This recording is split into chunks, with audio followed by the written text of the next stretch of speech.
Halo teman-teman. Di sini saya akan menjelaskan materi mengenai teori belajar Van Hiele. Yuk kita simak videonya. Pertama, mari kita mengenal biografi Van Hiele.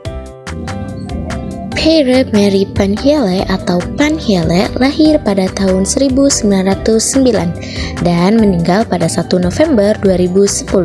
Ia adalah seorang guru matematika bangsa Belanda yang mengadakan penelitian dalam pelajaran geometri. Pierre Van Hiele dan istrinya Dina Van Hiele Geldof pada tahun-tahun 1957 sampai 1959 mengajukan suatu teori mengenai suatu teori proses perkembangan yang dilalui para siswa dalam mempelajari geometri. Menurut Van Hiele, ada 3 unsur utama dalam pengajaran geometri, yaitu waktu, materi pengajaran, dan metode pengajaran yang diterapkan.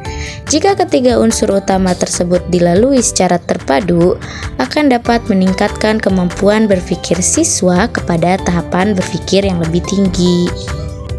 Tahapan-tahapan teori belajar menurut Van Hiele. Oke, tahapan yang pertama dalam teori belajar Van Hiele yaitu visualisasi. Nah, dalam visualisasi ini, siswa memandang suatu bangun geometri sebagai suatu keseluruhan, sesuatu yang holistik. Pada tingkat ini, siswa belum memperhatikan komponen-komponen dari masing-masing bangun. Dengan demikian, meskipun pada tingkat ini siswa sudah mengenal nama suatu bangun, tetapi siswa belum mengamati ciri-ciri dari bangun tersebut. Baik, pada tahapan yang kedua yaitu ada analisis. Pada tingkat analisis ini sering disebut juga tingkat deskriptif. Nah, pada tingkat ini siswa sudah mengenal bangun-bangun geometri berdasarkan ciri-ciri dari masing-masing bangun.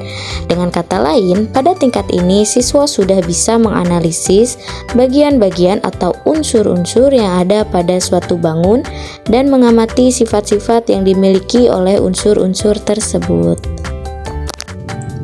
Pada tahapan yang ketiga yaitu ada tahapan abstraksi. Nah, pada tingkat ini disebut juga tahap pengurutan atau ordering atau tingkat relasional. Pada tingkat ini siswa sudah mampu melakukan penarikan kesimpulan yang kita kenal dengan sebutan berpikir deduktif. Namun, kemampuan ini belum berkembang secara penuh. Satu hal yang perlu diketahui adalah siswa pada tahap ini sudah mulai mampu mengurutkan. Pada tahapan yang keempat yaitu ada tahap deduksi formal. Dalam tahap ini siswa sudah mampu menarik kesimpulan secara deduktif, yakni penarikan kesimpulan dari hal-hal yang bersifat umum menuju hal-hal yang bersifat khusus.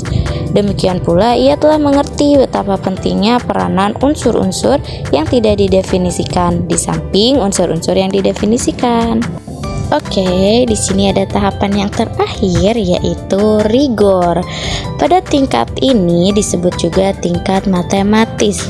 Pada tingkat ini siswa mampu melakukan penalaran secara formal tentang sistem-sistem matematika, termasuk sistem-sistem geometri, tanpa membutuhkan model-model yang konkret sebagai acuan.